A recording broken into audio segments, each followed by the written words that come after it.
असं म्हणतात ना, घरातलं वातावरण जसं असेल तशी आपली मुलं वाढत असतात. तर मी रोज इथं पूजा झाल्यावरती जप करत असते, तशी आज मनू सुद्धा जप करत बसली होती.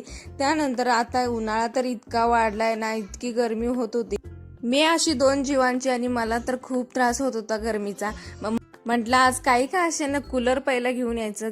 सर्वात आधी छोट्या गोष्टी असो किंवा मोठ्या गोष्टी त्या पूजा करूनच घ्यायच्या असतात, म्हणून आम्ही पण पूजा करून घेतली. तर मनूची पण इथं किती गडबड चालली होती. तिला पण कूलर आणल्याला खूप आनंद होत होता. तिला तर माझ्यापेक्षा खूप जास्त गरम होतं. आता कूलर आणलाय म्हटल्यावरती उद्घाटन तर झालंच पाहिजे, म्हणून आम्ही कूलर पाशीच जेवायला बसलो. मस्त अशी अंड्याची भाजी केली होती आणि जेवण करून घेतलं. आणि इव्हनिंगच्या वेळेला करवंद, जांभळे आणि शेंगा घेऊन आले होते, ते खाऊन घेतले आणि इतके छान लागत होते. संध्याकाळी छान असं जेवण केलं आणि शतपावली करायला गेलो. असा होता आजचा दिवस. कसा वाटला? चला, आवडला असेल तर लाईक